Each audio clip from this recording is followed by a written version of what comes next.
Welcome to 11's Is It World Builders. It's part of our end of year fundraiser, and I'm very excited to do this particular panel today and get to host these three amazing people. You may have gotten to know Jennifer Crutchbury yesterday here, or more likely on her stream on other places. But she is a producer, writer, and performer with nearly 20 years of tabletop gaming experience as a player and DM, writing and consulting on tabletop content, and is a regular on convention panels and shows about tabletop RPGs. She appears weekly on D&D Beyond's live stream tabletop show, Silver and Steel, and is the creator and executive producer of Monsters and Fables for the official D&D channel. She's worked in front of or behind the camera on more than 1,000 episodes of television. An actor in Dollhouse and Veronica Mars, producer for Let's Make a Deal and My Partner Knows Best, and is currently adapting pop musician Light's graphic novel Skin and Earth for television. Jen is an ambulatory wheelchair user with Ehlers-Danlos syndrome, the creator of Accessibility in Gaming Resource Guide, and is a passionate advocate for disabled accessibility, inclusion, and representation in media. And I am really glad to have you back again. Thanks for taking the time. Casey Lucas returns to 11's Is It World Builders, is an award-winning author, graphic novel editor, and video game developer. She's the recipient of the 2020 Sir Julius Vogel Award for Best Short Story, which is New Zealand's highest honor in sci-fi and fantasy writing. And works she's edited have hit some bestseller lists and been nominated for some things. Love that bio there. When she hasn't got her nose in a PDF, you can catch her as voice talent on Monsters Out of the Closet, an LGBT horror podcast. Or you can check out her work with Dinosaur Polo Club, where she contributes to Mini Metro and Mini Motorways. Casey is also one of the people contributing a game design critique to a particular prize page on the fundraiser, which we really appreciate her donating that because it's the first time we've had something like that here. And Malka Older, who is right next to me there in the chat window, or in the Zoom window, is a writer, academic, and aid worker, currently a faculty associate at Arizona State University's School for the Future of Innovation in Society, an associate researcher at the Centre de Sociologie des Organisations. Man, my high school French came in handy. That was way better than most people do. Oh, okay. Thanks. Thank you, Madame Prestegard. And has spoken at venues such as South by Southwest, the Personal Democracy Forum, the, is it Forward 50? Is that how you pronounce? Is it what it's meant to be? Forward 50 Conference, and the Hamburg International Summer Festival on topics including democracy, data, narrative disorder, and speculative resistance. If you are a fan of language and espionage and action and amazing ideas and really rich writing, that's my own personal addition to this, you might enjoy her first novel, Infomocracy, in 2016, which is the first in the series The Sentinel Cycle, which also includes Null States and State Tectonics, which won a Prometheus Award in 2019. And it is, at this point especially, a wonderful escapist fantasy into a world where democracy isn't quite in as much shambles as it is right now. So I am so thrilled to have you here, all here. We are doing this as a fundraiser. Part of World Builders' mission is to subvert capitalism and reallocate resources in a fun way to places where it's needed. For this particular fundraiser, out of our goal of $500,000, we have raised $679,409. And we are still going into our second week. If you are watching now, just be aware, we are still working through our matching money from the Humble Bundle community. So if you donate right now, you can double your impact. And that also means doubling your chances to win from our wonderful prize draw. And we also have an auction and all kinds of things. But first, we're going to solve capitalism. So my first question for the panel is, how do we fix capitalism? Flamethrower, poison, or high explosive? You forgot the guillotine. Oh, guillotine. Well, that's been done. I mean, we want to be original. In all seriousness, I mean, we live in the world we live in, And so, what are some ways that we can? How do we find the balance between being creatives, connecting with other people, and dealing with the capitalist system as it is, or is there such a thing as a balance in that? That's a doozy of a first question to just lob at us at 6 in the morning, my time zone, I would like to point out. Fair. But honestly, I do actually have a kind of snippy soundbite sort of answer for that, just because one thing that immediately leapt to mind is any society and any economic system and any governmental system just reflects the values of the people that built it. And I think the easiest way to encourage our version of capitalism to be kinder to creative people and to envision a future where future economic and government systems will be kinder to creative people or kinder to people whose sole function is not generating further capital, is to just teach your kids to value stuff other than money, which sounds like such a no-brainer answer. But like when you think about it, children, when they're growing up nowadays, are bombarded by messages that producing capital for others and producing work solely for the purpose of producing monetary gain from it is like the only reason to do work. And that sucks. Yeah, I agree with that. I think, though, that we also have to not only teach our kids that, but teach ourselves that. And when I was preparing for this panel, I was really like, I don't know what I'm going to say because, I'm like all of us very enmeshed in capitalism in terms of, I have to work and so on. And I work, I work for companies and I work, I write for a big publishing house, and I haven't done the things to subvert that. But I do think that one of the really important ways that we do subvert that and that we can keep moving towards something better is to keep reminding ourselves and others that capitalism is not the only way. It's not the best way. And economics does not actually make as much sense as they tell us it does. And that we don't know as much about economics as they want us to believe that we do, and so on. I'm actually working on creating a syllabus right now for a course that I'm going to be teaching in the spring being January, so I really have to finish. But it's a syllabus that's about different ways of looking at the future, from science fiction to all of the ways that are built into the way we live that we don't think of as fiction, but they really are. So economic forecasts are really not much more scientific than anything I've written off the top of my head.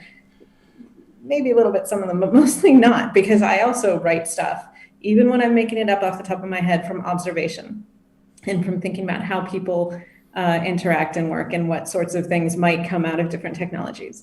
Economic forecasts are really not very scientific.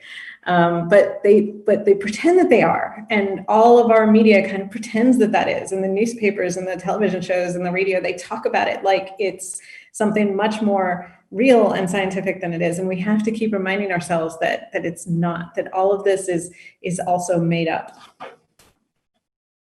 Business confidence surveys, aka surveys that measure whether the current government is leftist or not. As far as I can tell, that's all they are. Cost benefit analysis, but the cost to whom and the benefit to whom?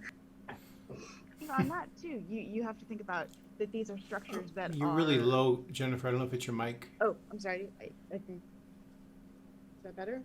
A little bit. Okay. You could also just do like a metal band scream. That would be awesome.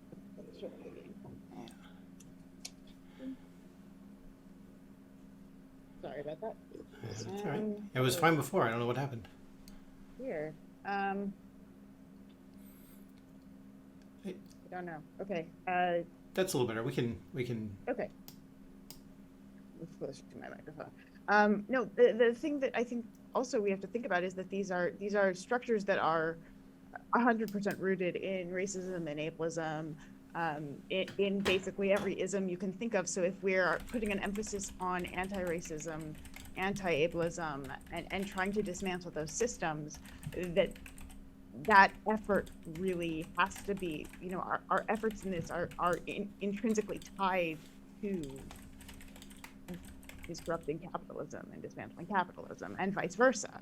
And I think what we've seen recently, especially during quarantine, is a redoubled effort into systems that were seen as kind of fringe systems for these marginalized groups, like mutual aid systems. So what was really interesting was watching like the disabled community that had mutual aid systems in place already, when everyone's going, we don't know what to do, how do you get through something like this? And everyone's going, well, you just call your mutual aid groups. And people are going, what's that? So having those kinds of structures already in place and activating those systems, and working within these frameworks of smaller groups, direct aid, of directly supporting creators, I think those are the ways that we're able to further that kind of work and support people who are doing those, making those efforts. As someone who works for an organization that tries to do that, I appreciate that. I will say there's also sometimes a discussion, we don't like to say it in public, but there's sometimes a discussion amongst ourselves saying, as doing the work that we do we become kind of the excuse that the establishment has to say, well, what do you mean you have troubles with that? Look at this, we gave this much money to this organization and they're helping you out. We don't need to change anything. And that's an interesting existentialist question that goes on in the nonprofit community. We had a question come up in chat that actually is related to one of the questions I was hoping to ask, which the question comes from Amardario. It's Amardario. Amardario. Yeah. Thank you. Yeah.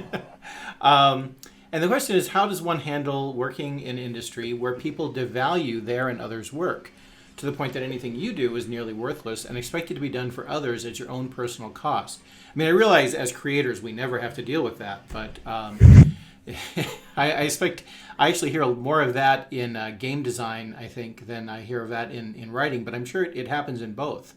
How do you manage to value yourself when the work you are doing doesn't seem to be valued? I feel this question a lot, especially because, on the one hand, I'm a writer, so sometimes I do get asked to do things for free.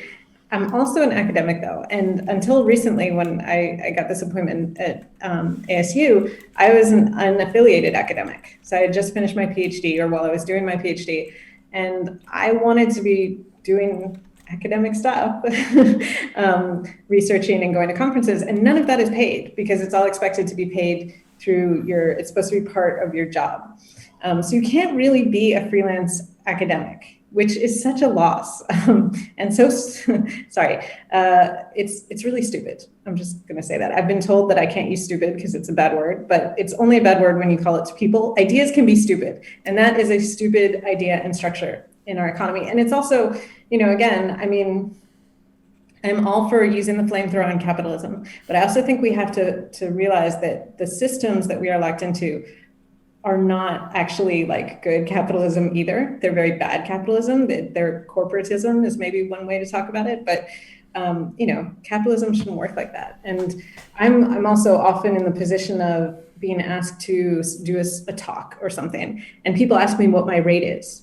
And I have no way of telling them because I've been paid between $5,000 and nothing for doing the same thing. And so these are just more indications that the way we think about economics and the way we think about these relationships is skewed, is really off. And unfortunately, because of the way we think about it, most of the burden for dealing with that comes onto us.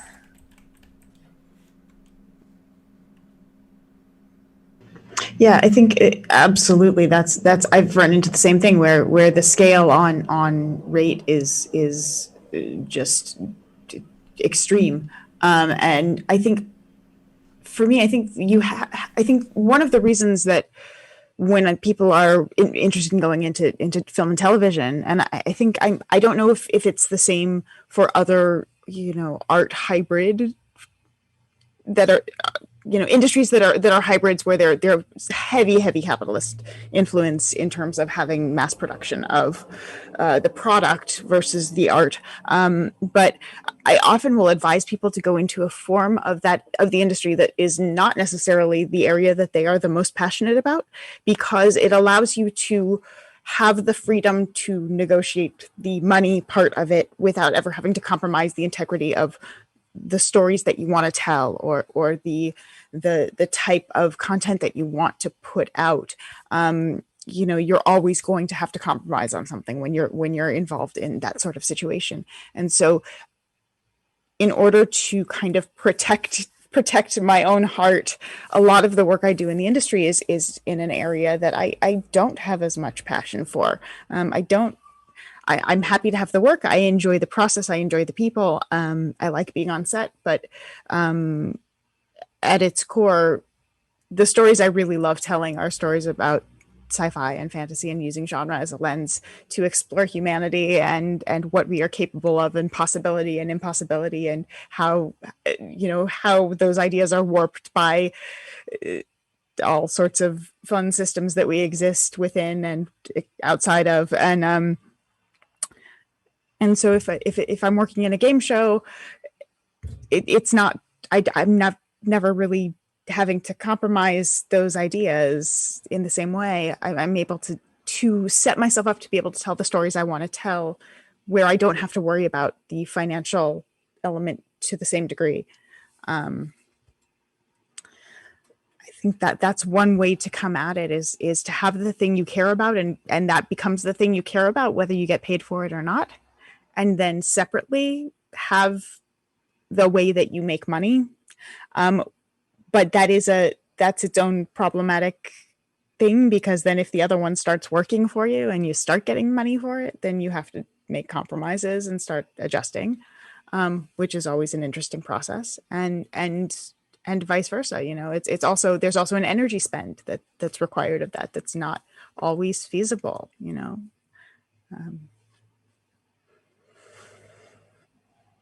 Yeah, I think that one of the hardest parts of working in video games, especially, is reconciling working on a project you love, or doing a thing you love, with working in an industry where a lot of the primary people who consume your product don't actually care if you have good working conditions, or can be outright hostile to you.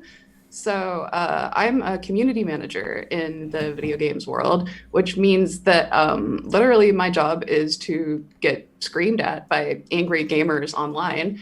And full disclosure, the Mini Metro and Mini Motorways fan bases don't do a lot of screaming. They're very lovely. I am very, very privileged in that regard. My job is incredible compared to some of the other CM work that I have done for less money in worse working conditions, by the way. But games in particular is quite tough, because the people who are playing the end product, they don't actually experience the full effort cost, and the full time cost, and the full emotional cost that goes into producing a game. And it's very tough to convey that, because no matter how many cute 3-minute behind the scenes clips you show of a video game studio, no matter how many times you say, well, our game has this many thousands of lines of code, unless you do that for a living, or as a hobby, or at least know enough about it to know what that means, that's just going to be meaningless to you. And one of the big debates going on in games right now is the whole effect of crunch on the industry, and whether or not you should even play certain gaming properties and certain gaming products if they were made by essentially exploiting other people. Now, I'm not going to call out anyone in particular, because these discussions are they're occurring all over the world, and they're occurring in a variety of places regarding a variety of games. Some studios crunch but pay tons of overtime, and the people who work there say, well, it sucks at the time, but at the end of the day, I feel like I'm being fairly compensated for the extra labor that I'm putting through, so that's not so bad. Some places, they do the crunch and they also don't pay overtime because they're not legally required to, and that sucks. And I think we can all universally agree that that sucks. but it's very tough to actually convey that over to the players and convey that over to the people sort of at the end of that massive chain of effort, because ideally they're seeing a really like highly polished end result that like doesn't accurately reflect all the jank that it had to go through in order to become what it eventually became. And I actually think that games are sort of they're at the mercy of their own success in a way. Like games are so good these days. They look so good. They're so deep. There are so many incredible indie studios putting out like work that would have been considered beyond professional quality not that many years ago. And because it looks so good now, I think it's fooled a lot of people into thinking it's easy. And I think that's just a trip that people fall into mentally when they're thinking about any sort of art or any sort of work that is made creatively. It's the whole, oh, you told me you drew this in 20 minutes. Why does it still cost $150? You know, Yeah. And of course it's like, you're not paying for that 20 minutes. The job You're of the paying... dancers to make it look effortless. Exactly. You're seeing paying for the 15 years that it of took. classes, yeah, and the blisters and the bleeding, yeah. And I think it's similar in tabletop as well. I mean, you're looking at the large companies often paying 10 cents a word. So when you're looking at these unsustainable financial situations that are driving people out of these industries, and yet they're wildly popular. They're more popular than they've ever been. It's really, that's when you start going, well, where's all this money going? It can't all be going to production costs. There's no question that there's somewhere there's a stopgap happening. You know, there's a bottleneck somewhere, and where is that, and why is it not going to the people that are producing the things that are making these so popular? Really amazing. I would like to say that some indie video game studios that I'm aware of, especially down here in New Zealand, are now operating on a revenue share model for employees. And that is solely thanks to the hard work of a few leaders in our industry here who have made it a point that the people who make the thing should benefit from the thing if the thing does good, which, you know, that shouldn't be such a... I'm building out my Twitch channel to start doing some actual plays, and part of that is trying to figure out, I haven't started doing that because I don't want to do it until I know I can pay people fairly, because I think so often people are asked for their time and it's realistically, I don't have the money to pay people right now, but the hope is that eventually, if it's working and people are enjoying it, then you're having some sort of direct compensation model happening where people are getting where money is coming in. And that was the first thing I did, is I was like, okay, well, how do we do a revenue share? How do we do percentages? How do we, incentivize growth and make sure that everyone is going to be rewarded for the work, instead of going, well, the channel can keep growing, I could keep making money, but you're going to make the same amount per show that you always made. Yeah, that's not why. Yeah, I think we have this societal, cultural, economic, we have these ideas and we put the value and we reward the wrong things. And my personal favorite example of this is movies, because you can look at, any advertising about a movie, it's going to talk about the actors. It might talk about the director. And over years and years of trial and lots of horrible movies, I have discovered that while, there's some actors that I like, and certainly a bad actor is very noticeable, but the thing that will make a movie good or bad for me is the writing. But we almost never, we don't know who wrote the movie. I mean, with a couple of exceptions that are, particularly famous people, even then, it's usually a based on sort of thing. It's not like the people who wrote them, but that is what makes them. And okay, maybe I'm just, a little bit of an outlier, and I would like writers to be paid, and I also pay a lot of attention to the writing part. But if we start looking at it, it's true across a lot of other industries that we think that the people who put the investment in, or who had like the initial partial idea, deserve not just a share, but like way more than everybody else. But there's even a bigger problem, which is like the lowest paid crew is paid such unsustainable wages. They're getting paid minimum wage, and they're working, as a PA, I had weeks where I was working 120 hours, and that was not it wasn't common, but it wasn't uncommon. It was, you knew you were going to work 70, 80 at least. And the people who get paid a lot get paid so much. Yeah, and the PAs are stealing top ramen out of Crafty. Like, you're bringing home sodas, which, sorry, studios, if anybody's watching this. But no, you had to, because one, you didn't have the time to do your own grocery shopping, and two, you were making $8 an hour or something. And yeah, and then when you say, hey, I worked 120 hours last week, this is not sustainable. People who have been there and who have been through the same process, just treat it like you have to take your knocks before you can get better jobs, rather than anyone pausing and going like, oh yeah, that happened to me too. Maybe that sucks. There's just this mentality that like, oh, I did that back in the day, and look, I'm doing fine now. So therefore, all you kids who are complaining about the fact that you're working the equivalent of 3 full-time jobs, just stick it out and it'll get better. And also, it's the dues you have to pay to make it in this industry. And like, oh, it's just great. Can I curse? You can fucking curse all you want. Oh, that's a crock of shit. Like, it makes me so angry. So apart from just working in games and publishing, two industries which are well known for paying their creators loads and loads of money, by the way, just really, really profitable industries that definitely don't lure people in by their passion and hang them out to dry. I also worked in live sports television, and totally different field, very, very cool experience. Glad I got to do it.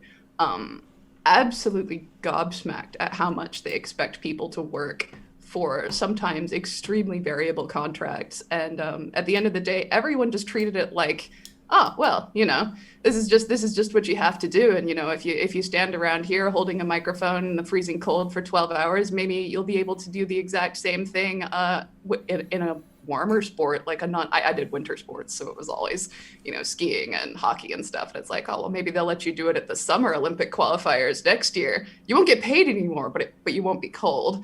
And it's like, that's the end goal we're all aiming for. It's like, you'll still be working 14-hour days, but you won't be freezing. Yeah.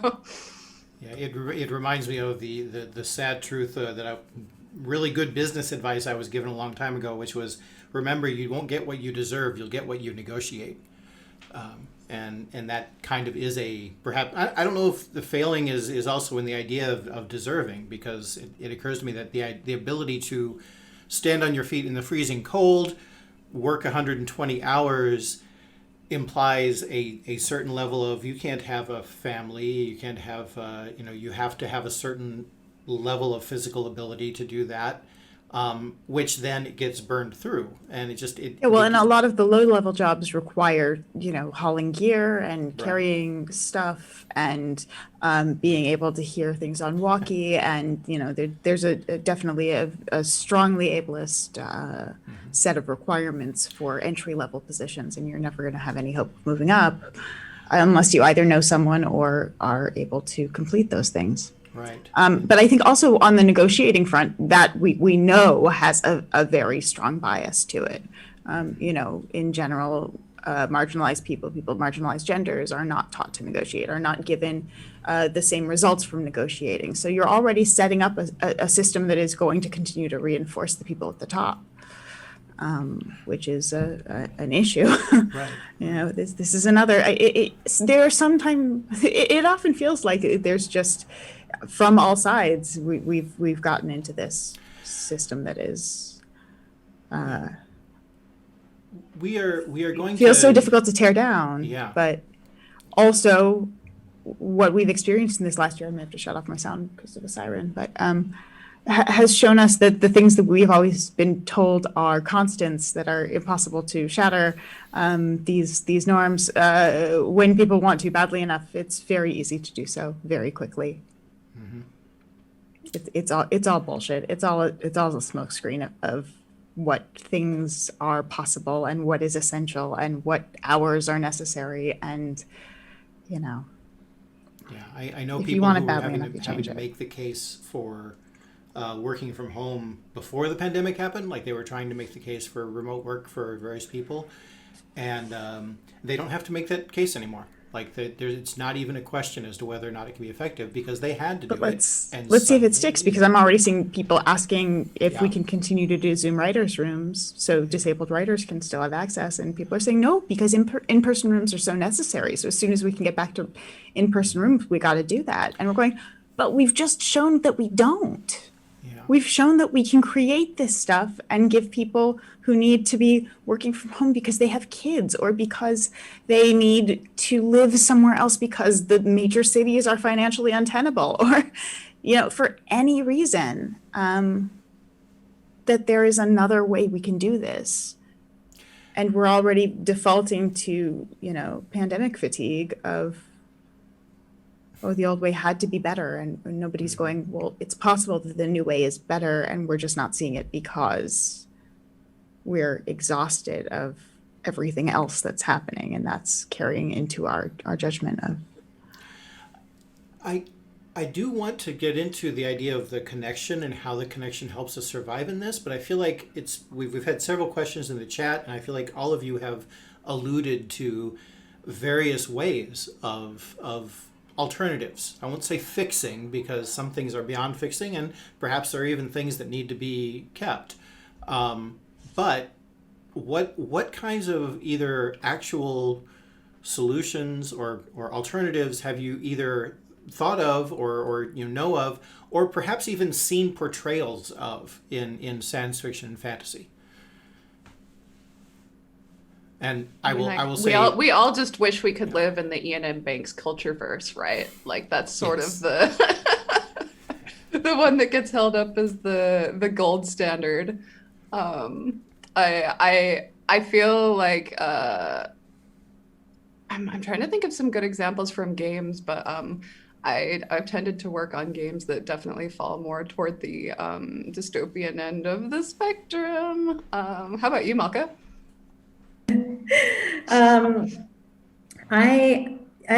It's such a tough question. I mean, there's the dispossessed, which is sort of the big classic, imperfect, but also wonderful. Also, I was on a panel a couple of years ago where they hired a guy who was an economist who apparently didn't actually read science fiction and asked him to do a thing about economics and science fiction.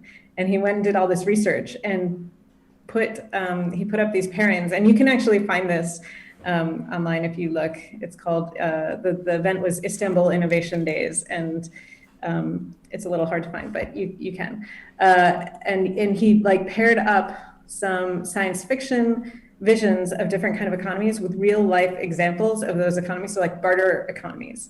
And then he found economic papers about where that occurs, and reputation economies. So, first of all, there is some of this in science fiction. And secondly, there's a lot of this in the real world. We just, it sort of gets airbrushed out of most of what we hear about or see, because we like to pretend that everything is and always has been the way it is now in these, the places with the soft power. Right. I think it was Rebecca Solnit who talked about how, at one point the divine right of kings was considered the way things had to be. That was Ursula Le Guin. That was Ursula Le Guin. Okay, my bad. Maybe someone else said it too. I was going to say, I think I saw an article that mentioned both of them, but the whole idea that is there. Somebody, thanks for throwing a little golden apple in there, Aaron Laura. Speaking of dystopia, any comment on the trading of water futures? There's a cheerful topic for us. I would like to say the other one that comes to mind is, I know that there have been a lot of and also another fantastic writer for alternative systems and things like that is Cameron Hurley, and she has talked a lot about the idea of coming up with economies in science fiction and fantasy. Does a lot of that go into the games, or do you just basically say, oh yeah, we're going to use gold pieces, and like how does that value system, I mean, is there like a standard that is basically based on a version of capitalism, or are there like discussions of different ways to handle value systems when you're creating a game design?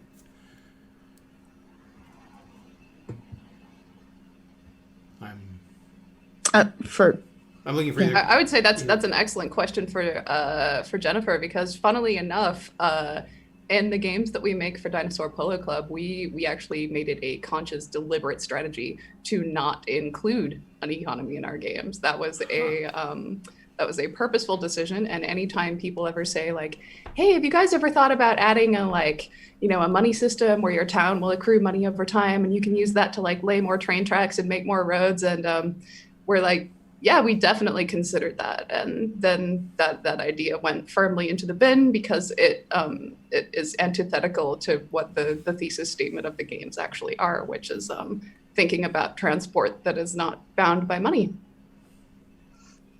Yeah, I think in tabletop it varies. It depends on the game. I mean, obviously, Dungeons and Dragons has a very colonialist foundation, and that's, for a lot of us, has been a real kind of reckoning that we've been dealing with and adjusting to, because at its core, a lot of it is based in, go discover new places, take their stuff. There are many tabletop games where that is not the case. There are games that have no economic systems whatsoever. Come on, brain. There are games where they have all sorts of different types of economic systems. I think bartering in general in gaming is a much more common system. Direct aid is a much more common system. But yeah, I think that's something that I haven't seen played with as much as maybe it should be.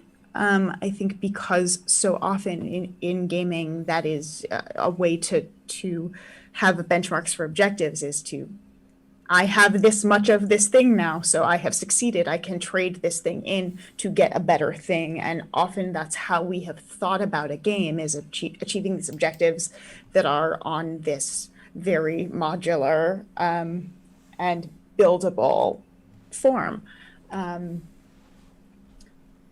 Whereas I think there's a lot of power in turning that into a different type of energy and a different type of attitude. But I think that the kind of larger mainstream games are going to stick to that capitalist system, because that is often what people are wanting when they think of high fantasy or they think of sci-fi. There is that element often to it. And so when you're coming in for a wish fulfillment, it can be tricky to subvert that. But I think also when we're talking about different systems, I think it is important to note how much of a change the real world has had in terms of those industries. When you're talking about streaming and when you're talking about things like HIO or DM's Guild, where people are able to self-publish and create their own content and have people supporting them through Patreon. And you're having this direct consumer to creator interaction and pipeline where people are able to have these careers. I'm able to continue surviving through not being able to go to my regular job because of having this other life that I have that came out of this thing I love, and having people, for some wild reason, appreciate it and like what I do, and be willing to compensate me financially for the time and energy that I put into it, which I'm overwhelmingly grateful for. But I think for all of us who are involved in it, whether it's a part-time thing, whether it's a full-time thing, that system having evolved was a strange thing where there was a switch that we kind of had to, there was an adjustment that had to happen where you had to go, oh, it's okay to ask for that help, or to set up a GoFundMe or have my game kickstarted. It's not inappropriate to ask to have the work supported. That's okay. That's how this new economy works. And that subversion, that direct subversion of the traditional capitalist model, I think has been a really huge change. It's tenuous, it's scary. There's no stability in it. But on the flip side, you're not having to go through huge corporate structures to get that connection and to continue creating what you're doing. And like one thing in particular, as a fellow disabled creator, my big change happened when I was diagnosed with this is just the luck that I was having in 2016 was I was diagnosed with rheumatoid arthritis because I got caught in a 7.9 earthquake, and the stress of being stuck in an earthquake triggered my body to like bust out with this autoimmune disorder. And so I was dealing with both of those things simultaneously. And big shocker, I couldn't work for a while. Like when your hands don't work and your feet don't work and the city that you were planning on moving to partially tumbles down, there's a lot of factors working against you there. And those non-traditional kind of indie paths into games and book publishing, they gave me something to hold on to. Like, you can keep doing this work. You can keep doing this. It was mind-blowing to me. The concept of being able to continue to engage in creative works without having to have the support system and the business structure and the connections to go through traditional gatekeeping models was such a game changer. Because one of the big changes that the industry, especially in games, but also in everything else, has gone through, name it, tabletop, video games, podcasts, books. One of the big benefits of the sort of like crowdfunding model is the fact that if you have a small amount of people who are really, really, really into your shit, you don't have to convince a giant corporation to invest in you. And that is huge because it means that you don't have to cater the things you're making to the broadest possible appeal. You don't have to sand down your rough edges. You don't have to censor the weird queer content out of your work. You don't have to worry about whether or not the stuff you're writing about is going to have universal appeal. You can write stuff that is designed to appeal to a small amount of people, and that's fine. And that has been such a paradigm shift in publishing because in the past, when you're operating on a traditional model in just about any industry, you have that initial investment phase where like stage one of your project, once you've come up with an idea, is you have to do up a big old, PDF and a presentation and dress yourself up in your little suit and march into their extremely not disability accessible office and be like, hello, Mr. Corporate Guy, I need you to give me $50,000 to live while I make art. And being able to just say, hello, 200 people on Patreon who would rather pay $5 to $10 a month for this thing. Like, it's just such a vastly different model. And the fact that you can appeal directly to people who are predisposed to loving your work means that sort of alternate crowdfunding economy, it gives you options that aren't even, I'm struggling to put into words what a difference maker it was for me in particular, because coming from a kind of more corporate-y publishing type job, it opened doors that I did not think were even possible for me.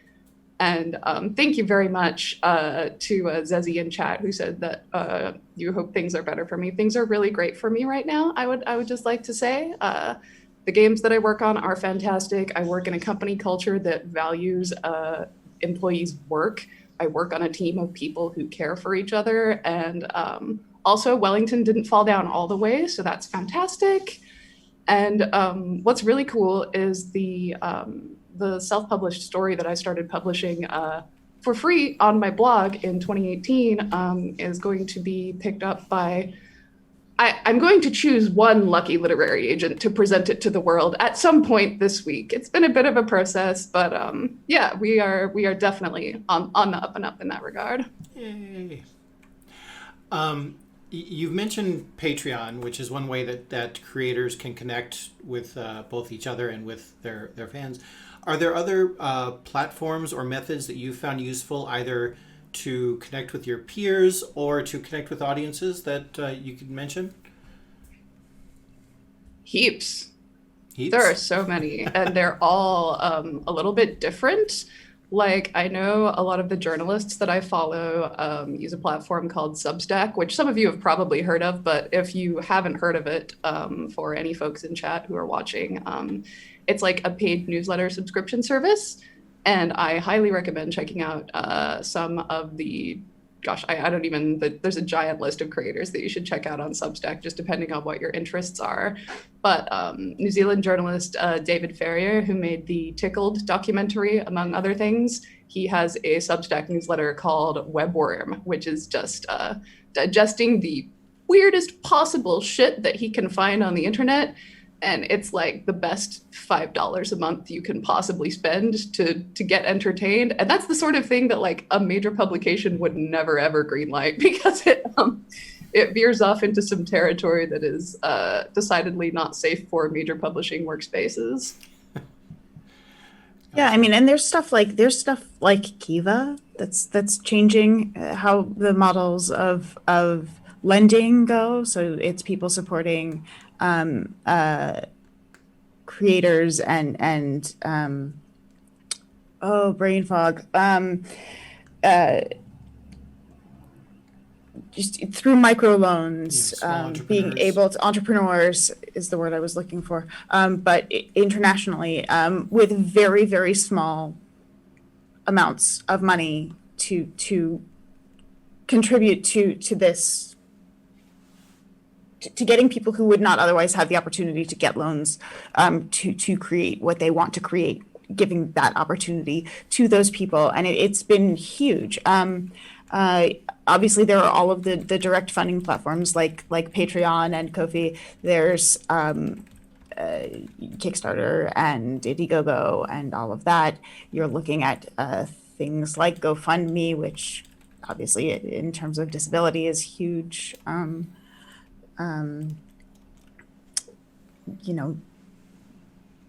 The various platforms that are giving monetization options, which then you're sort of tying into questions of how direct that necessarily always is going to be, particularly when you're dealing with larger corporate channels on that. But I think there really are a plethora of different ways that people can do that now. And there's also a lot of ways that people can do that don't involve the exchange of money as well. One of the coolest things that I noticed in some of the mutual aid groups that I was a part of during New Zealand's lockdown was there was a lot of just good old-fashioned bartering going on. And at the time, I was working part-time in a physiotherapist's office. And it was really interesting to me how pretty much overnight there was this kind of shift in attitudes towards where people would be like, okay, so nobody has any money right now because there's no money going into town. So like, if you fix my website for me, I'll give you like a gift certificate for 3 massages or like some physiotherapy sessions. People were exchanging like acupuncture sessions for dog walking and childcare. People were exchanging I'm trying to think of like probably the best one was everyone just got together and had a like ski gear exchange where people who had kids who had outgrown their like winter stuff just got together and dumped all of their ski stuff off at this warehouse, and then other people who had kids that were still that small just drove up and took it. And no money changed hands and nobody profited at all. And that was fine because people who had kids still got to dress their kids in their little ski stuff for kids. And, it was very, it was a real eye opener how easy and how seamless that transition was once people decided it was an option.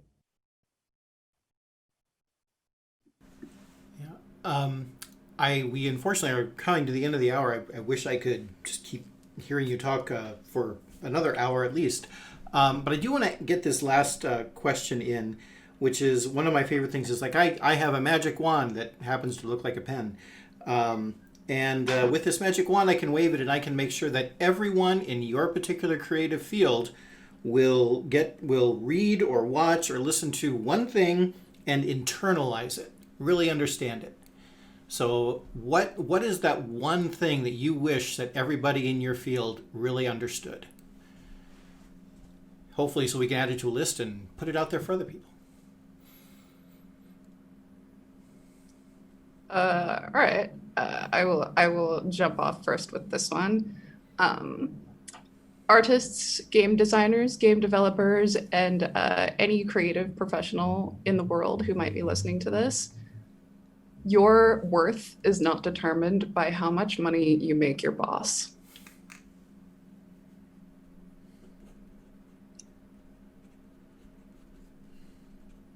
Nice. Yeah, I'll just say, it doesn't have to be the way it is. We can change this.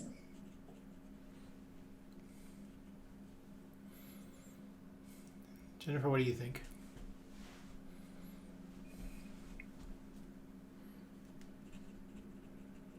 You deserve to be respected and treated as a human being, not as a commodity. That's powerful. And Wow. given what you need to live and thrive, rather than just eke out something close to survival. In the realm of unintended consequences, I was thinking in terms of like, here, you should read this book, or hey, you should watch this TED Talk, or you should do this. And instead, you have all three given these magnificent quotes. Thank you so much. I have never been so delighted to have badly framed a question. Thank you very much. We are doing our part to try and improve the economic conditions of various people. Currently, our whole fundraiser is at, we just broke 700,000. And that is thanks to some great matching money from the Humble Bundle community and donors who have been watching our streams, and also creators like you who have come on and helped us spread the word. Thank you so much. One of the reasons we are supporting Heifer International with this is because Heifer doesn't just go in and say, here, have a goat, have fun with that. It's, they will go in and they'll say, what do you need? Oh, you need a goat? Let's help you set up an infrastructure to support that and see how it'll work.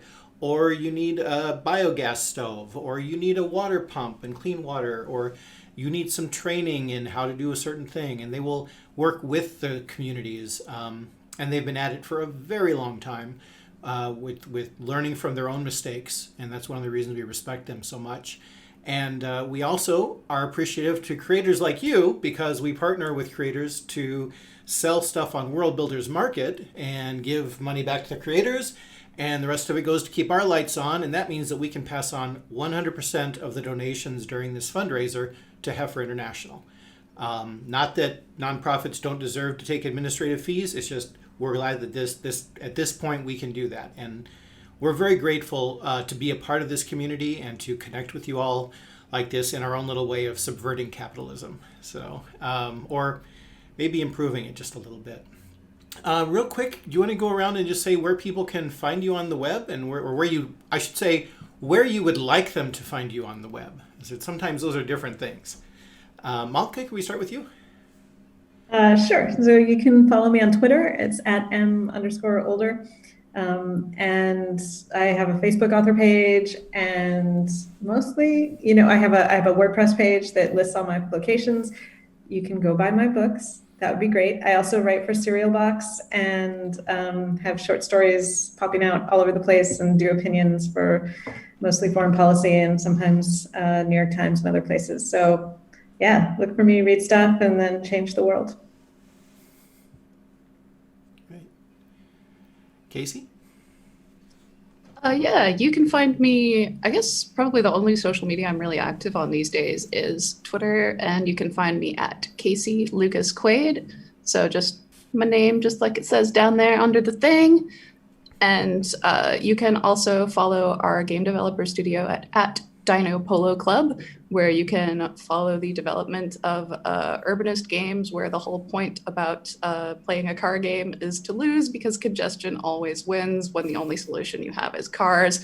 It's a lot more fun than it sounds, I promise. You can also read my serial on intothemire.com. And I guess depending on how long the process takes, in a couple of years, you'll be able to buy the book at some point, or perhaps exchange the book for a pan of cornbread at a barter station of your liking in the not quite so capitalist future. And you can find me on Twitter as @DreamWisp, DreamWisp, on Twitch as DreamWispJen. I will be on Silver and Steel this evening at 6 p.m. Pacific, playing some tabletop games. And in my Twitter pin tweet, you can find the Accessibility and Gaming Toolkit. If you are interested in learning how to make your games more accessible, your events more accessible and inclusive, and so on and so forth. Thank you so much. Very much appreciate that. I appreciate you coming out for the fundraiser. I hope you all stay safe during the pandemic, and we will connect with you again later on. Thank you very much for having us, and thank you very much to my amazing co-panelists. Thank you all so much. And thank you to everyone who came to hang out with us and participate in this conversation. Thanks. And I'm going to real quick put the link in the chat for the link that was shared by Malka before I close out the chat. And, or I will try to, not Windows. All right. Malka, I will definitely have this up there later on. I don't know if I can do it on the fly. Thank you all very much. We are going to cut this stream because we have a World Builders Weekly coming up next. So thank you very much, and I'll talk to you all later, I hope.